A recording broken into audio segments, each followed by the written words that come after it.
significa cerebro pequeño o cerebrito.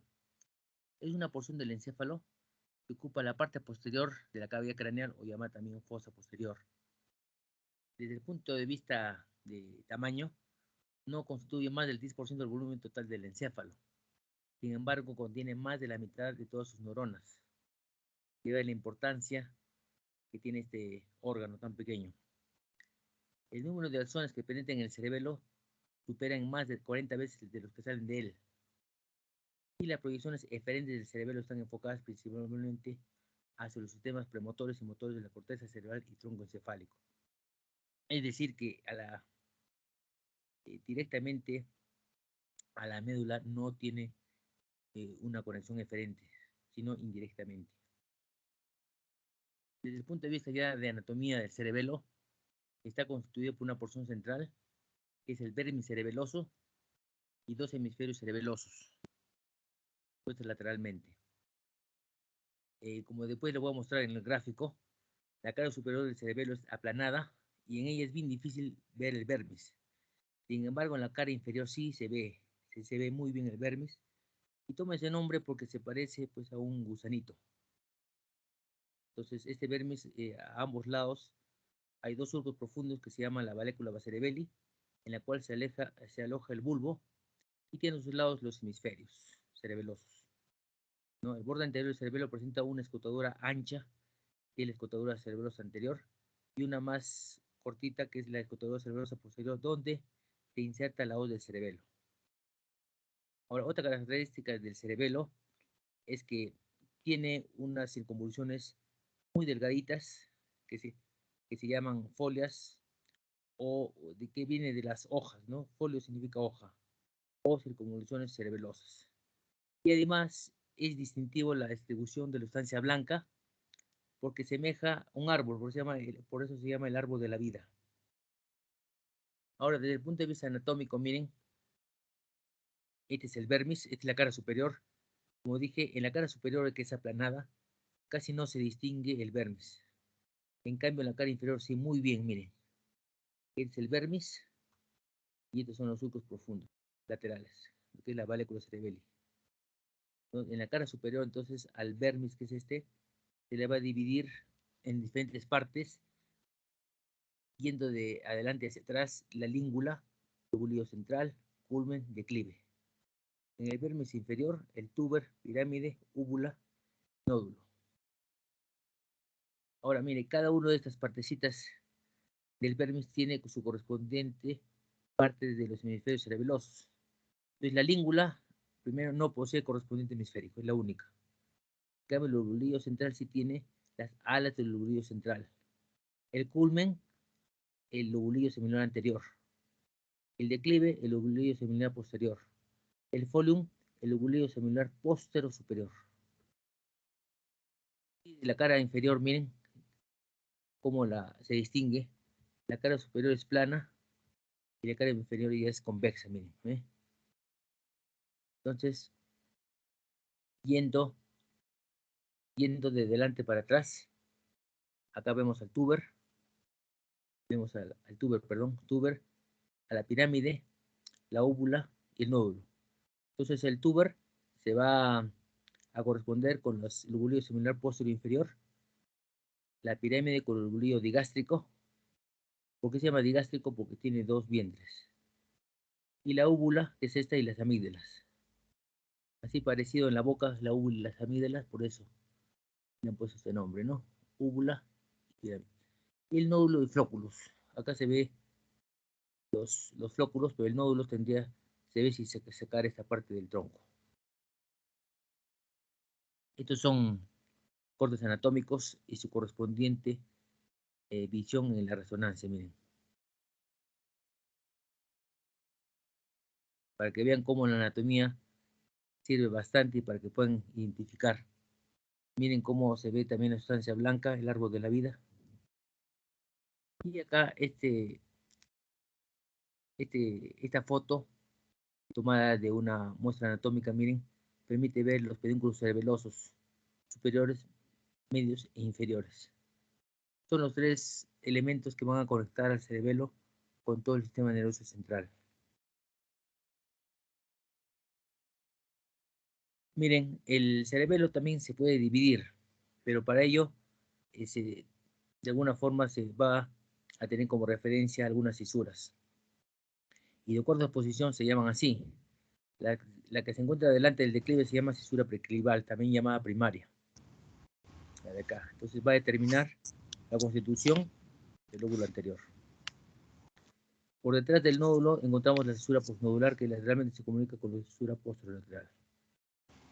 Entonces, de esta forma va a constituir el lóbulo anterior, que es pequeño, y el lóbulo posterior, que es mucho más grande, miren. Y el tercer lóbulo, que es el lóbulo flóculo-nodular. ¿No? Entonces, nuevamente repasando, el lóbulo anterior corresponde a toda la porción del cerebelo que queda por delante de la fisura preclival y va a recibir básicamente la información de los tractos espinocerebelosos. El lóbulo flóculo-nodular, o sea, el nódulo y los flóculos, recibe información de los núcleos vestibulares. ¿Se acuerdan? Los núcleos vestibulares intervienen en el equilibrio y también es una rama, acuérdense, del octavo par craneal, la rama vestibular, ¿no? Entonces, esos núcleos vestibulares son los que están en relación con el lóbulo flóculo-nodular. Y el lóbulo posterior corresponde al resto del cerebelo, o sea, la mayor parte de este, entre las fisuras primarias y dorsolateral. Y va a recibir la mayor parte de su información desde el neocórtex. Acá es un dibujo donde se van a poder ver los núcleos.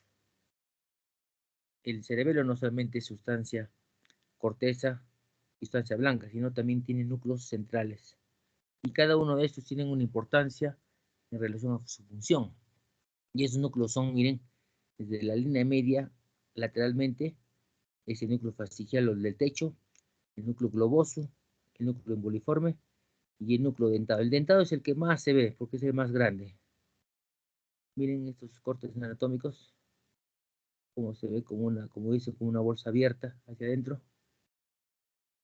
Es un corte anatómico donde, miren, es la parte superior y la parte central, miren cómo se ve el núcleo dentado. Acá también ve. Cuando hacíamos los cortes anatómicos, les enseñamos así a ustedes, ¿eh? Núcleo dentado. Ahora, hay una división longitudinal en relación a diferentes partes del cerebelo. Esta porción vermiana, que es el centro, entonces va a tener conexiones con núcleo facial, que se acuerdan que es el más medial, o también núcleo facial o del techo, y va a intervenir en el mantenimiento de la postura y movimientos axiales y del tronco. Esta es la porción, ¿no? La porción paramediana es esta, se proyecta sobre el núcleo interpositus. ¿Y cuál es el núcleo interpositus? Pues el globoso y emboliforme, e interviene en los movimientos proximales de las extremidades.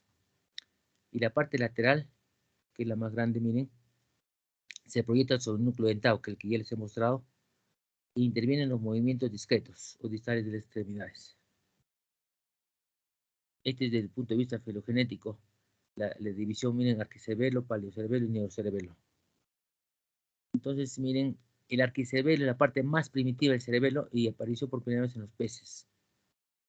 Se encuentra constituido por el lóbulo flóculo-nodular y se relaciona, como ya les dije, con el nervio y núcleos vestibulares. Por eso también se le llama vestíbulo cerebelo y va a intervenir en el mantenimiento de la postura, equilibrio del tronco y los movimientos del ojo. El paleocerebelo o lóbulo anterior, que es un lóbulo más pequeño, por delante de la estructura preclival o primaria, se relaciona fundamentalmente con el sistema espinocerebeloso y con su análogo para el sistema superior, que es el cuno cerebeloso. Y básicamente su función es más parece controlar o coordinar el movimiento de las extremidades inferiores más que con las superiores. Y el neocerebelo lóbulo posterior es, desde el punto de vista filogenético, el más reciente. Es mucho más grande pues, en los seres humanos y los monos antropoides, y básicamente tiene una relación con la corteza cerebral. Y sus referencias están mediadas por el núcleo dentado, que ya les he mostrado. Y va a proyectarse en la corteza motora, premotora y prefrontal. Y básicamente va a intervenir en planificar y en los ensayos de las acciones motoras complejas. O sea, cada vez que de alguna forma se va a hacer un movimiento, va a intervenir en la planificación de este movimiento antes que se realice. Como ya les dije también, y pueden ver acá, El cerebelo está conectado al sistema nervioso central, al resto del sistema nervioso central, a través de los pedúnculos cerebelosos. Entonces, el inferior es el llamado también cuerpo restiforme, el medio, que es el más grande, que es este, llamado también pontino, y el superior, que básicamente va a contener la mayoría de las proyecciones eferentes. Este es un gráfico, miren cómo viene la información y cómo sale, miren. Esto es en relación a los haces propioceptivos inconscientes que van a ir hacia el cerebelo. Entonces, el cerebelo va a requerir ser alimentado con un continuo flujo de información en relación a la dinámica de los músculos, tendones y articulaciones. O sea, básicamente cuando estamos moviéndonos, cuando estemos en movimientos, va a moverse también los músculos, tendones, y cada uno de ellos va a tener receptores, que son los usos musculares, los órganos tendinosos de Golgi, terminaciones táctiles. Entonces, toda esa información que se llama propioceptiva inconsciente va a ir al cerebelo, y eso va a permitir corregir los diferentes movimientos que vamos a hacer. Entonces, la clave acá es, miren, es que la sensibilidad propioceptiva inconsciente de un hemicuerpo siempre llega al hemiscerebelo homolateral. De igual forma, cuando se da un cerebelo, por ejemplo el derecho, va a repercutir en el mismo lado, o sea, en mi cuerpo derecho. Regla. Entonces, ¿cuáles son las conexiones aferentes? ¿Qué quiere decir aferentes? O sea, ¿aló? ¿Todo bien? Sí, doctor. Perfecto. Entonces, las conexiones aferentes significa toda la información que viene de otras partes hacia el cerebelo, ¿no? Entonces, va por el pedúnculo cerebeloso inferior o cuerpo restiforme, el haz espinocerebeloso directo, el cúneo cerebeloso. En segundo lugar, el haz trigémino cerebeloso. En tercer lugar, el haz olivo cerebeloso, el haz retículo cerebeloso y el vestíbulo cerebeloso. A través del pedúnculo cerebeloso medio o brachium pontis está el espino cerebeloso ventral y espino cerebeloso rostral, y las fibras tectocerebelosas. Y las conexiones eferentes, o sea, eferentes significa lo que sale del cerebelo, ¿no? Básicamente van a salir a través del pedúnculo cerebeloso superior, ¿no? Está el haz dentotalámico, el haz cerebelo rúbrico. En segundo lugar, a través del pedúnculo cerebeloso inferior, las fibras cerebelo-vestibulares, las fibras fascigio-vestibulares, las fibras fascigio-vesticulares. Y acá este es un gráfico, miren, donde permite ver el rol integrador del cerebelo. El cerebelo va a poder integrar toda esta información que está recibiendo y va a poder de alguna forma corregir a través de las eferencias de la corteza cerebral. Por ejemplo, cuando estamos caminando, estamos estimulando los receptores, los sus musculares, los receptores de los tendones. Entonces, todos esos movimientos el cerebro los va a percibir y va a permitir corregir los movimientos finos a través de la corteza y los núcleos motores del tronco. Y a través de estos va a ir a la médula al final y va a regular el movimiento para que sea preciso. O sea, ¿qué significa esto? Significa que el cerebelo va a permitir que lo que nosotros, todos los movimientos que hagamos, van a ya de alguna forma tener conocimiento de lo que vamos a hacer y va a compararse lo que se realiza con lo que se desea. Entonces, de alguna forma tiene que ser perfecto, o sea, lo que se planifica tiene que ser igualito a lo que se realiza. Entonces, ese es el rol integrador del cerebelo. Y cuando no ocurre eso, pues va a ocurrir lo que aparece en las dismetrías, sinergias que vamos a ver después. ¿No? Miren, la estructura histológica del cerebelo es muy simple. Tiene tres capas. Tiene una capa molecular, una capa media que es la Purkinje y una capa granular. A diferencia de la corteza cerebral, que es mucho más compleja. Esta corteza cerebelosa, con solamente tres capitas, va a poder realizar un magnífico trabajo en la regulación del movimiento. Miren, este es un corte histológico, donde se va a poder ver la capa molecular. Acá está la capa de las células Purkinje, miren. La neurona de Purkinje es una de las más grandes. Aquí también está su dendrita y la capa molecular. Y en resumen, la citoarquitectura de la corteza cerebelosa es la capa molecular plexiforme, capa de los celos de Purkinje y la capa de granulosa. Vamos a hablar de la capa de los celos de Purkinje. Ese corresponde pues a la porción media de la estructura histológica de la corteza cerebelosa y está constituido por una sola hilera de grandes células, como les he mostrado. Y sus dendritas se dirigen a la capa molecular. Y sus axones se dirigen hacia la profundidad, ¿no? Va a atravesar la capa granulosa y va a terminar en uno de los núcleos grises del cerebelo, como se les he dicho, ¿no? El núcleo facial o del techo, emboliforme, núcleo dentado, de acuerdo a donde esté la parte correspondiente, ¿no? Y miren, esto también es importante, que los axones purkingianos, o sea, de las células Purkinje, constituyen las únicas vías de salida de los impulsos eferentes que poseen la corteza cerebelosa. En otras palabras, la información que va a salir del cerebelo va a salir a través de las células de Purkinje. Ahora, en relación a la capa molecular o plexiforme, es la capa más superficial y se caracteriza por poseer pocas neuronas. Y las más superficiales se llaman estrelladas y las más profundas se llaman encesta. Y durante su trayecto, los axones de las células en cesta emiten colaterales, que van a formar una ramificación en cesta en relación a las células de Purkinje. Y la capa granulosa pues está constituida por pequeñas neuronas, llamadas también células granulosas, y otras más, un poquito más grandes, denominadas células de Golgi, situadas debajo de las células de Purkinje. O sea, toda esa estructura histológica está en relación o en función de las células de Purkinje. Ahora, en relación al rol funcional del cerebelo, este diseño arquitectural uniforme de la corteza cerebelosa, como ya les he mencionado, o sea, la estructura histológica del cerebro es mucho más complejo. En unas partes tiene 7 capas, en otras 6, en otras 4, en otras 3. Sin embargo, el cerebelo es más uniforme, solo tiene 3 capas. Sin embargo, pese a tener solamente 3 capas, se comporta como que fuera una computadora que va a permitir la regulación de todos los movimientos. Sin embargo, va a funcionar de una sola manera, la inhibición, ¿no? Entonces el cerebelo actúa como un comparador de señales, ¿no? Detectando los errores durante la ejecución del movimiento. Y como ya les he dicho, las lesiones cerebelosas unilaterales producen efectos homolaterales. O sea, si se lesiona una parte, por ejemplo, el hemisferio cerebeloso derecho, pues va a repercutir en el hemicuerpo derecho. Así es la regla. En cambio, en el cerebro es al contrario. Si se lesiona una parte del hemisferio cerebral derecho, pues va a haber repercusión al otro lado.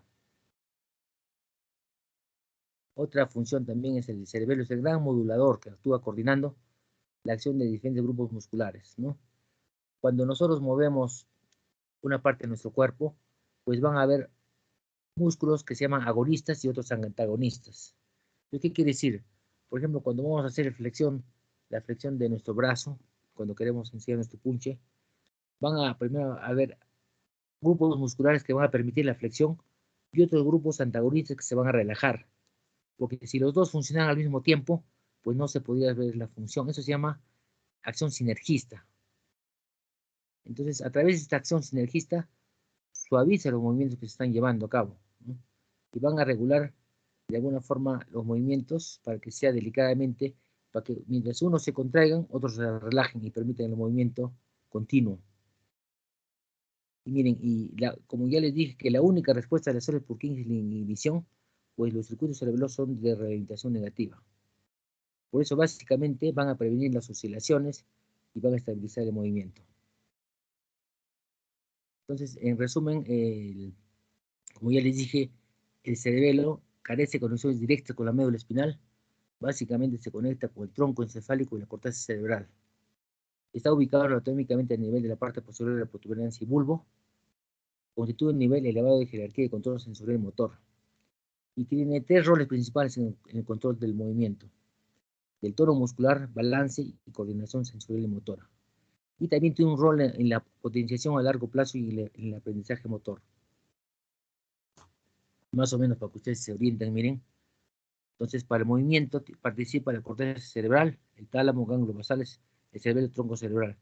Sin embargo, el cerebelo va a permitir que todo esto se articule adecuadamente para que el movimiento sea uniforme. Ahora, ¿qué ocurre cuando se dañan los hemisferios cerebelosos? Pues va a ocurrir lo primero que se llama ataxia. Entonces, ¿qué es la ataxia? Pues es la incoordinación que implica la sinergia, o sea, la incoordinación en relación a la realización de movimientos, ¿no? Entonces, va a implicar la llamada sinergia, dismetría y temblor intencional que yo les voy a mostrar después uno a uno. Entonces, esta ataxia cerebelosa pues es diferente de la ataxia sensorial que ocurre por lesiones de cordones posteriores. Pues no, la ayuda visual no va a corregir esto, sino va a seguir pese a la ayuda visual.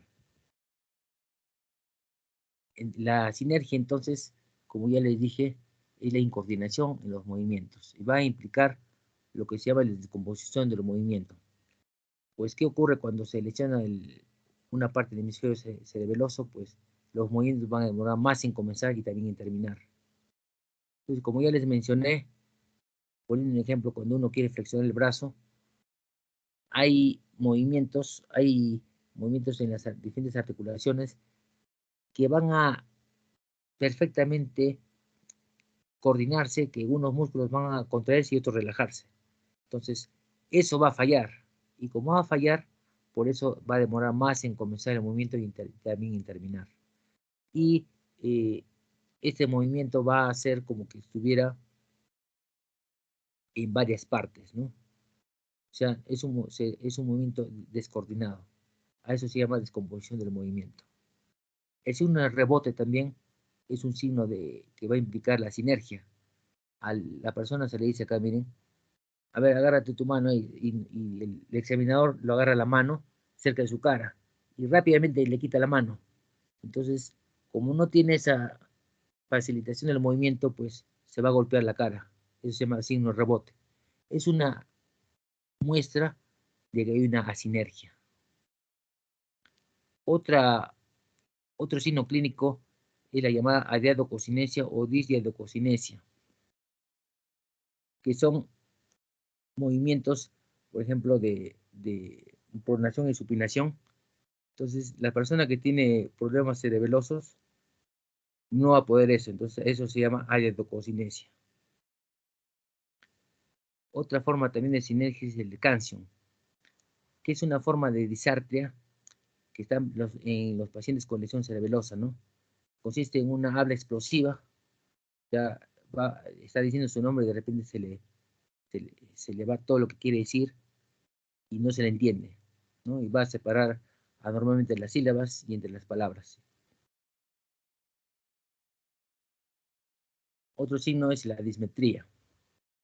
Entonces, ¿qué significa la dismetría? Implica la incapacidad para medir la distancia durante el curso del movimiento. Por ejemplo, este examen se llama prueba dedo-nariz.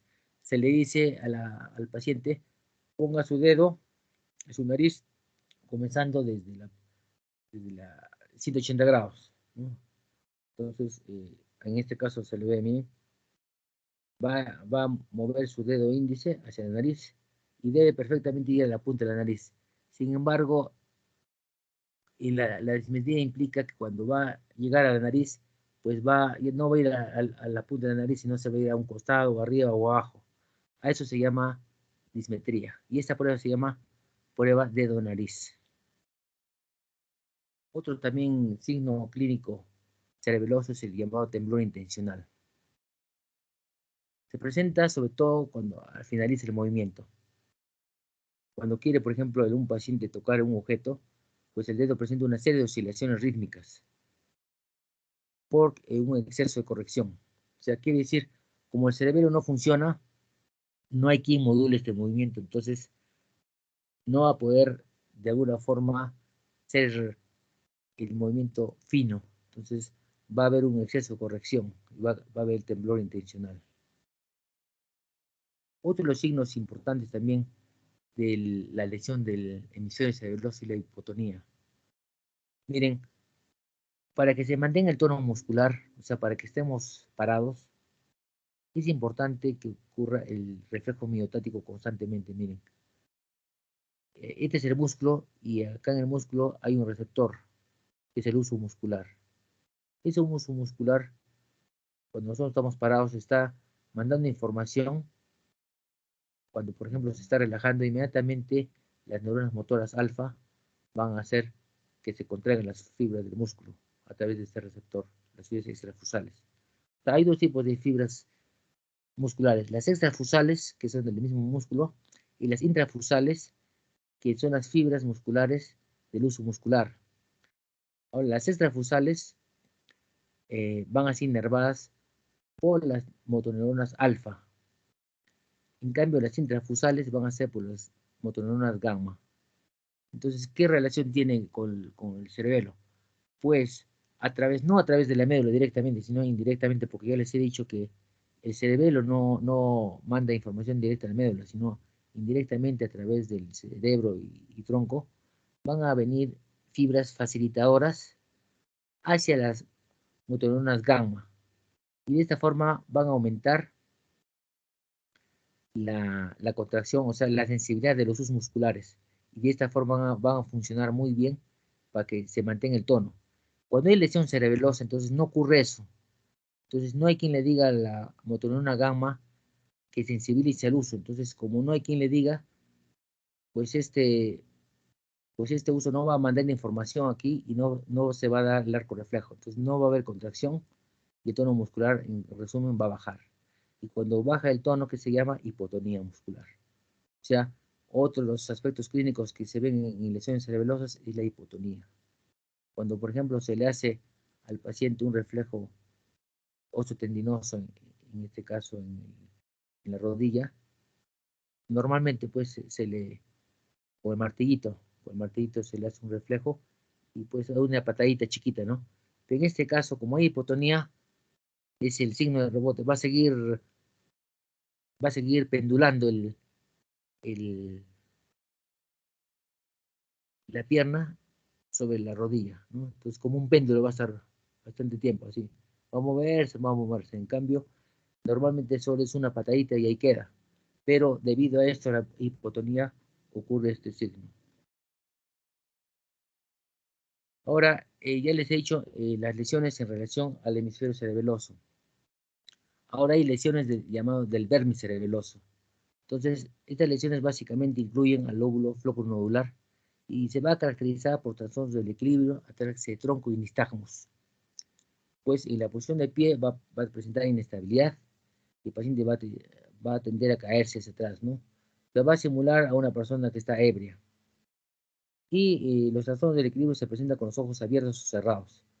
Por lo tanto, el signo Romberg no está presente. O sea, ustedes para que tengan conocimiento, para que una persona esté parada y tenga equilibrio, intervienen primero el cerebelo. Segundo, el sistema vestibular. Tercero, va a intervenir los cordones posteriores. ¿Qué son los cordones posteriores? Pues todos los haces la sensibilidad proprioceptiva consciente. Entonces, cuando falla uno de esos, viene lo que se llama la ataxia, ¿no? Sin embargo, cuando hay lesión de los cordones posteriores, cuando uno abre los ojos, pues se va a corregir eso. Sin embargo, cuando hay lesión cerebelosa, no se corrige. Entonces, el signo de Romberg es negativo. Bueno, eso es lo que les he traído, un resumen de todo ese aspecto. No sé si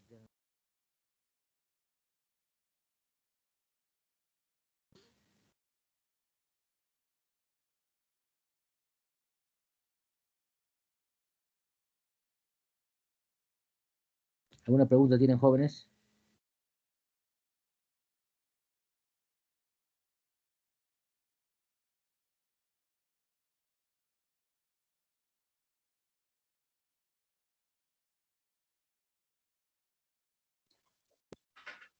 ¿Alguna pregunta?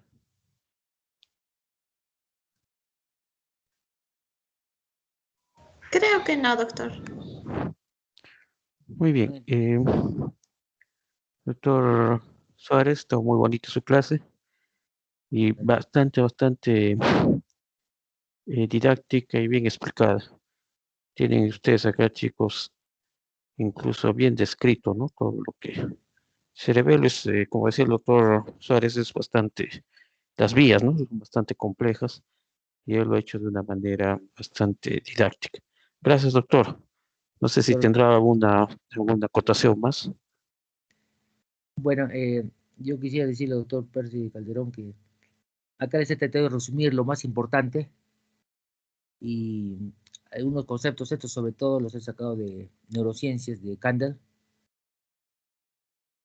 y hacer Ujú. acotación que si bien es cierto, miren, el cerebelo es tan pequeño, sin embargo, miren, contiene más de la mitad de todas las neuronas del encéfalo, para que vean la importancia del cerebelo en relación a los circuitos nerviosos. Miren, no constituye más del 10% del volumen total del encéfalo, sin embargo, contiene más de la mitad de todas sus neuronas. Entonces es como una computadora destinada básicamente para el movimiento. Eso quería remarcar. Muy bien, doctor. Eh, chicos, no sé si habrá alguna inquietud, creo que está claro. ¿Alguna pregunta, jóvenes?